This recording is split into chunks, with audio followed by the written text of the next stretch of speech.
I would like to take you to January 2011. It is right after the holiday, and I have one thing in my mind, and that is to find the perfect mate for my little Vega, my Canadian champion female. I am reading, I'm talking to people, looking for that perfect match. So one night, I'm searching the internet, and I click on this site, and it was called Rain Dance Coton. Opened the website, and wow, here it is. Small kennel, family owned. She only has a few dogs, and the picture of one of the puppy of that male is beautiful. And of course, the picture of the owner is there. Her name is Cindy Robinson, wonderful woman with a beautiful smile. This is exactly what I've been looking for. So that's the perfect match for my little girl. We can breed the Rocket Man. So that was fantastic. Of course, we did check all the lines pedigree to make sure we were not too close in our pedigrees. It was going to be just fine. It was a wonderful possibility, and we're already kind of winning at the show.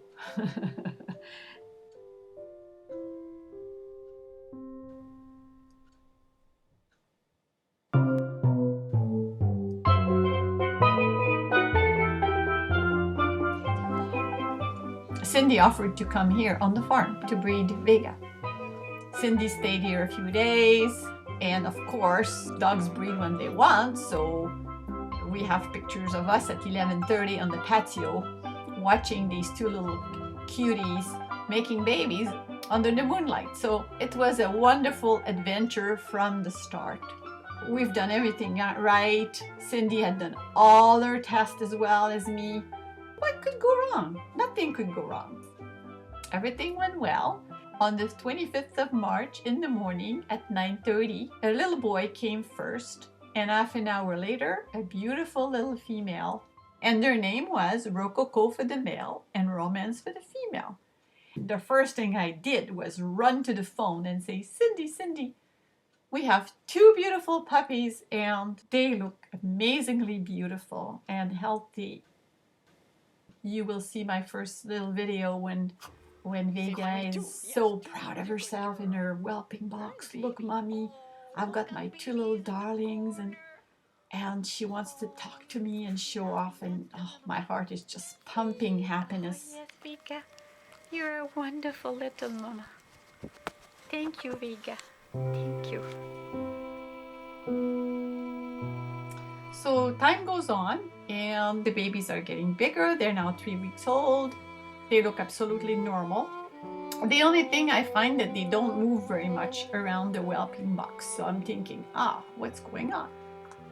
I had called the lady that I had been taking my whelping course. And after doing a description of what they were not doing, she said, they are swimmers, Diane. So don't worry about it, When she said that to me, I went on the internet. Swimmers. What do you do with swimmers? Well, a few things. Your suggestion was to make your puppy do some exercise. And so I decided that I have to move these puppies. They have to start doing something because that's the way to get them better. And of course, every 2 hours I was in that room. I was talking to them. I had toys all around them. I was calling them by their name. In my heart of heart, I had this intuition that they're making progress, but it's not great. Something has to change. They should be doing a lot more. A lot more. Until one day, somebody mentions the word Bandera. So Cindy said, well, Diane, there's a little video that you should look at. Why don't you click that and look at? So I was really, really worried about this video. My heart was going 100 miles per hour. I wanted to know, but I didn't want to know. And then click. This video started, and sure enough, it was exactly like my little babies.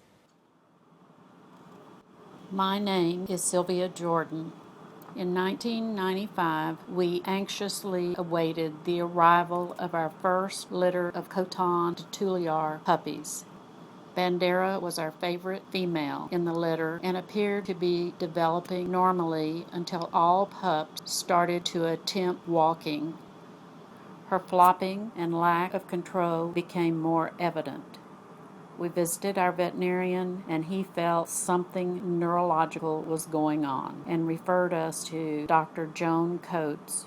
My area of research actually is neurodegenerative disease, and I'm always very interested especially in inherited neurologic disorders. The owner, breeder, brought Bandera into our clinic basically to see if we could determine what was wrong with her. Bandera kind of stood out from the rest of the pups in the fact that she could never really support weight in her legs, and she had kind of a swimming type of motion when she tried to walk. Mentally, she was very appropriate, she just couldn't coordinate her movements. We isolated the problem to the cerebellum. Dogs with cerebellar dysfunction or a disease of the cerebellum, they basically lack control. They have tremor type of movements, and they just can't coordinate their head with the rest of their limbs. With Bandera's case, we were able to follow her progression, and basically she really never got worse, nor did she improve in her gait. So because she was really never going to walk normally, the owner opted to have her euthanized. And what was very unusual with this case is that the cerebellum wasn't altered at all, even grossly or underneath the microscope. We had to take her tissues under a special microscope called an electron microscope. And from there, we could see some abnormalities, some cellular abnormalities at the ultrastructural level. It wasn't until about 10 years later that the technology came around to where we could collaborate with Gary Johnson and use a genetic testing approach to find out the mutation and actually what the actual mutation was and what the problem was. When clinicians like Dr. O'Brien and Dr. Coates see an interesting case that they think might be inherited, they will collect a blood sample and send it over to my lab, and then we isolate DNA and store it for future use. We have a little over 60,000 different DNA samples from a variety of inherited canine diseases in our collection, and about 300 of those are from Coton Tulears. In this case, we used 24 samples to try and find the chromosomal location of the mutation that causes this ataxia. The person that actually did this research is Rong Zin, and he is a graduate student from China. He's a PhD student, and this will be one of 3 mutations that will make up his PhD thesis. We looked for a gene that was likely to have a function that would cause this cerebellar problem in the Coton's brain. Our job of finding the mutation responsible for these diseases is similar to a detective that's trying to find one person among the 6 billion people that inhabit the earth now. There are about 6 billion sites that are in the chromosomes that you inherit from your mother and father that are potential places where this mutation might be. So we can't just go out and randomly look for these because we'd never find it. So we have to do what's called mapping. We have to identify the chromosomal position where the mutation is likely to be. And once we've done that, then we look at what's called a regional candidate gene, a gene whose function is likely to explain the disease. When we did this with the Coton, the function was in a glutamate receptor, something that we knew would be involved with the disease, and so we then examined that receptor, found a specific mutation in it, and now we use that to develop a DNA test, which we can make available to breeders, and then they can adjust their breeding program to avoid producing additional affected puppies. So when Gary Johnson told us what gene he had found the mutation in, it all made perfect sense. For a dog to be able to make a movement, brain cells have to be able to communicate with each other, and they use chemical signals to do that kind of communication. And when a puppy is learning how to walk, when they make a movement that results in a good coordinated movement that helps them walk, the strength of that chemical signal becomes stronger. When they make a movement that fails and they fall or it doesn't work, then the strength of that signal becomes weaker. And the gene that Gary found, this glutamate receptor, is involved in that strengthening or weakening of the signal as an animal is learning. So without that ability to strengthen or weaken the signal and modulate which signals work and which ones don't, basically the pups can never learn how to walk. They're bright, they're alert, they're aware, they know what they want to do, but they can never actually learn how to make the kind of movements it takes to produce even something as simple as walking, much less running and winning in an agility show. Come on, little guy. Let's try. Let's come here. Let's come here. Come. The most horrible thing about this Bandera is that the puppies are smart. Their brain is normal. It's only the cerebellum, the small part in the back of the brain, that's affected. That part of the brain doesn't know how to learn, so they don't learn anything. They repeat and repeat, they don't learn. So although they're very bright, you can see the frustration in their eyes. It was like, what is wrong with me? What is wrong that I cannot do what I want? What is wrong that I want to come to you and I can't? Are you gonna come and try and see me? What is wrong that I cannot eat and stand like a normal little puppy? I know your voice. I see you, but I cannot come to you. Look at my little tail. Look how much I want you to be my friend, and I cannot do it. It was the most horrific experience I had ever been through. And still today, when I look at their little pictures, my heart is bleeding because this didn't have to be. Now that we have a DNA test for the Bandera's neonatal ataxia, then the breeders now have a tool that they can use to help making wise choices and eliminate it from future generations of the Cotons. But the tendency for a lot of people is to put on blinders and just breed the test result. And that can be very harmful to a breed if the test is not used wisely. From a research standpoint or from a veterinarian standpoint, if you want to eliminate risk, then you never breed a dog that has any chance of having this disease. But from a breeder's standpoint, if you do that, you wind up bottlenecking the gene pool, and you lose all the good traits that a dog may have along with that one bad trait. So it does become a balancing act of evaluating what are the good things that this dog may be able to contribute to the gene pool, and it may be a carrier, but then find a dog that's tested normal, not assumed to be normal, but is tested normal, that has complementary traits that you want to keep and other traits that you would choose to breed to this dog anyway. But if it's a normal that you're breeding the carrier to, there is no risk of having affected puppies. If you're looking at 100 puppies, you expect to see about 50 normal, 50 carrier when you've bred carrier to normal.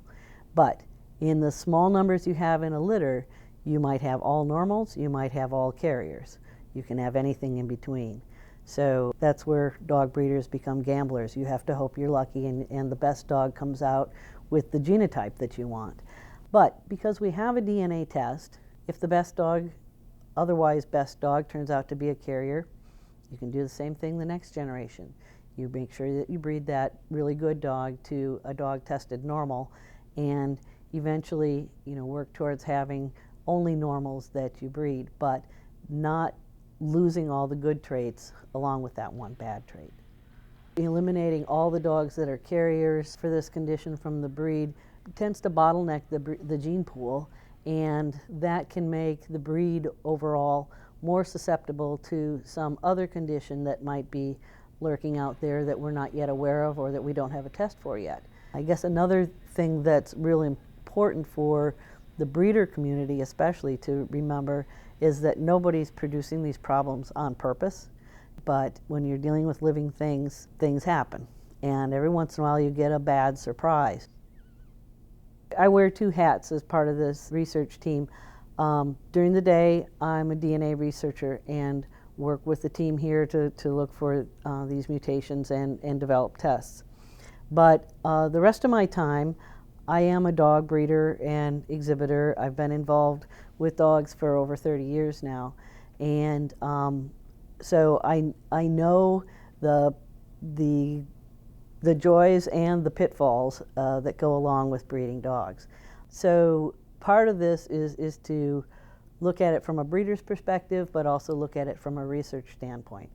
Samples that are the most important for us to have from a research standpoint are the dogs that are affected with whatever disease we're looking at, plus their normal siblings, parents, and if they're alive, the grandparents.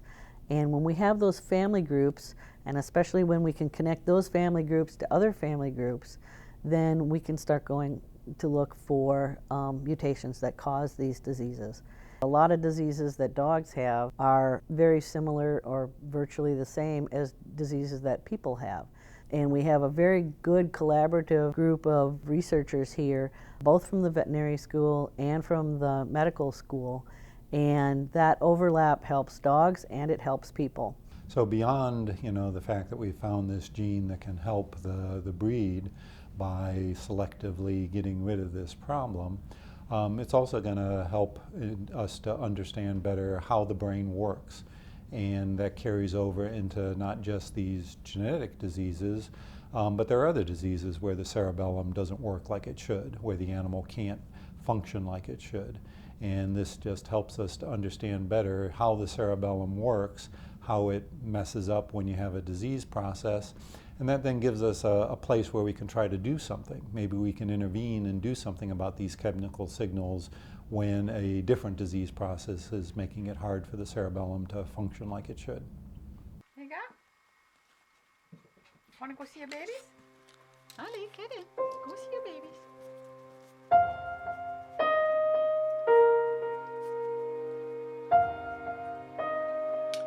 So on the last day, I took some videos and I took some pictures knowing that this was the last memories I would have of them. I wanted to have something to show the world, to show you that this is a serious disease. If your puppies have it, there is no hope, there is no future for them. It is an invisible killer because certainly neither did Vega or Rocket look like they had it. The good news is that because of Rococo and Romance, because of this story, now you know that you need to do your blood testing. I don't ever want anybody to go through this, but most of all, I don't want any little puppies to suffer like mine have. I don't want anybody to put two little innocent puppy in a basket to go to the vet because they have this syndrome. Dr. O'Brien told me, we can eliminate this completely out of your breed. You have a small gene pool in the Coton de Tulear, and if you all work together, you can completely eliminate the syndrome. Now we have a blood test that will tell all the breeders if they have carriers. So Rococo and Romance came into this world to let you know that we can all work together. We can change that. And because we can change it, we should be glad that we can. And we should do whatever we have to do to stop this syndrome. And stop the pain. Forever.